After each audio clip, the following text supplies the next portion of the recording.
Okay, so after discussing about the clinical features of the acute malaria and the severe falciparum malaria, there are certain chronic complications of the malaria. Chronic complications of the malaria. Okay, these types of complications are mostly seen in the areas with the stable transmission. That is, in those areas in which the malaria is prevalent throughout the year. Okay, first among them is hyperreactive malarial splenomegaly. Okay, splenomegaly. Okay, as the name implies, hyperreactive means there is some reactive process which is highly active, okay, due to malaria, and it will cause spleen to be enlarged. Okay, so what is the process which is hyperreactive? Okay, in malaria endemic areas, okay, what happens is the malaria is present throughout the year, so there is continuous production of cytotoxic IgM antibodies, okay, IgM antibodies to CD8 plus T lymphocytes. One is CD8 plus T lymphocytes, second is CD5 plus T lymphocytes, okay, CD5 plus T lymphocytes, and there is increase in ratio of CD4 is to CD8 ratio, CD8 T cells. Okay, so due to the presence of antigen throughout the year, there is continuous production of antibodies and T cell proportion of CD4 to CD8 ratio. This all process will result in the uninhibited B cell production, okay, B cell production of IgM and formation of cryoglobulins, okay, and for all this process to occur,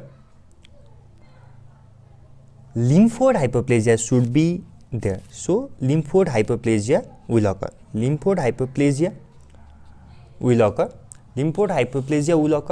and this lymphoid hyperplasia will manifest as splenomegaly, because spleen is also a lymphoid organ. So in spleen also there is lymphoid hyperplasia. This lymphoid hyperplasia will lead to the increased production of CD4, CD8, CD5 T lymphocytes, and this increase in the ratio of CD4 is to CD8 ratio, okay, and this is called hyperreactive splenomegaly, malarial splenomegaly. Okay, clinical feature, how it will present? It will present as an abdominal mass or dragging sensation in the abdomen,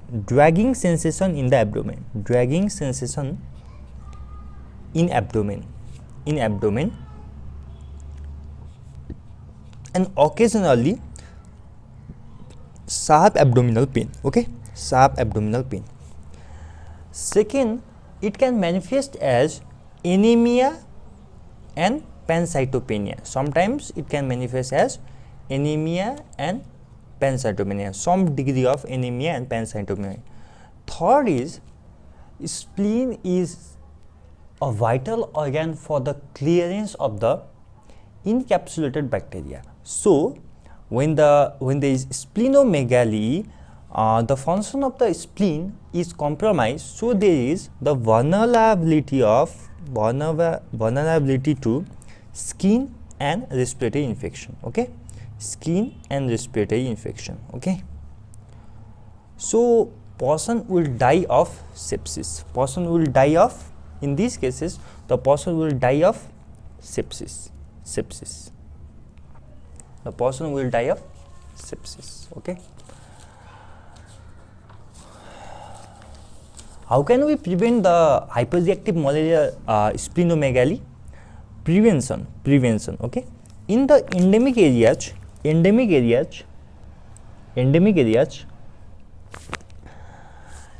chemoprophylaxis is done. Chemoprophylaxis should be done to prevent the hyperreactive malaria splenomegaly. Whereas in the non-endemic areas,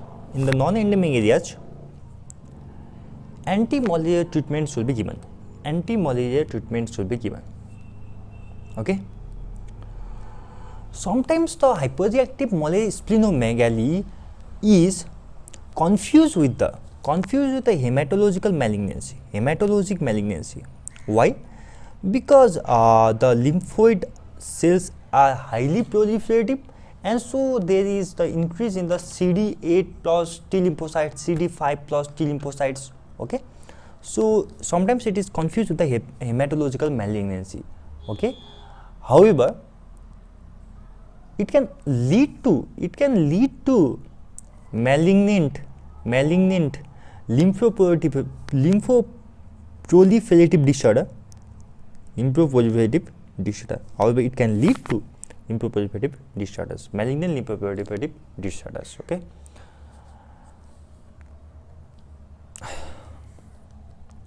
Second chronic complication is a quartan malarial nephropathy. Okay. Which type of plasmodium exhibit the quartan type of fever? Plasmodium malarii.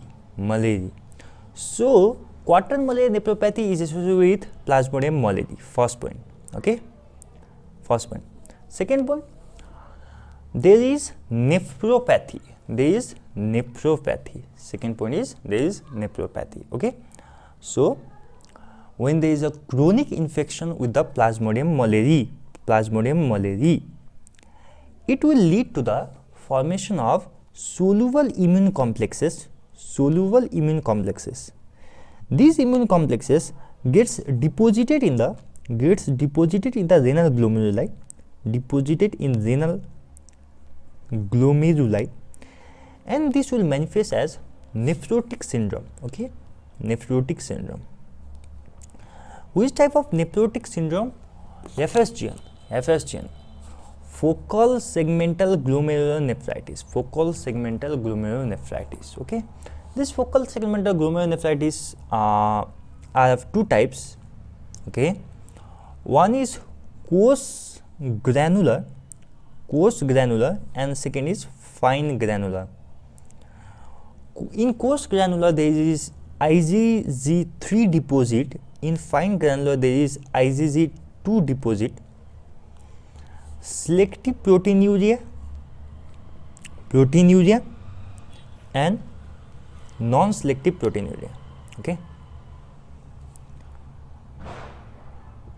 What is the importance of these two types is that in coarse granular there is better prognosis, whereas in fine granular there is poor prognosis. How to remember it?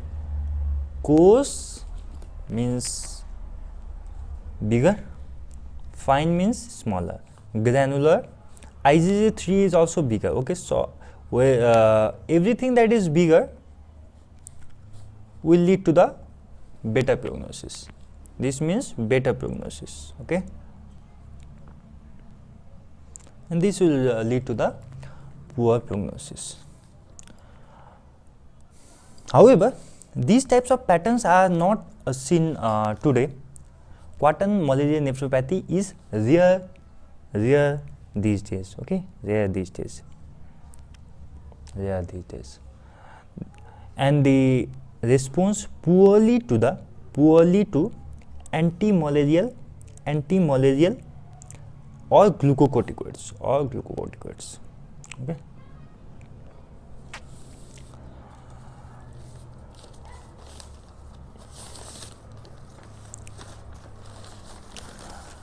Third type of complication, chronic complication that is associated with the malaria is the Burkitt's lymphoma.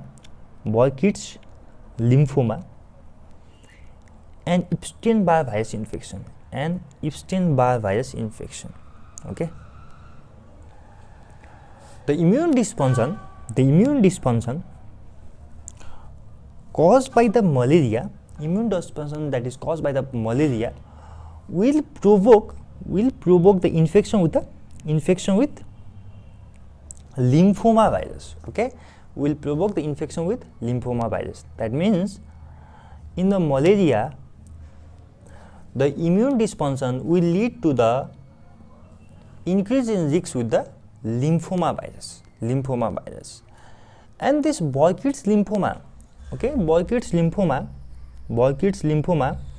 is strongly associated with Epstein-Barr virus infection, okay, and it has also been shown that the prevalence of childhood tumors, okay, prevalence of the childhood tumors is high in high malaria transmission areas, okay, areas in Africa. So third chronic complication is the Burkitt's lymphoma and Epstein-Barr virus. The immune dysfunction caused due to the malaria will provoke the infection with the lymphoma virus, and this lymphoma virus is strongly, Burkitt's lymphoma is strongly associated with the Epstein-Barr virus infection. And it is also shown that the prevalence of the childhood tumor is high in the high malaria transmission area in the Africa.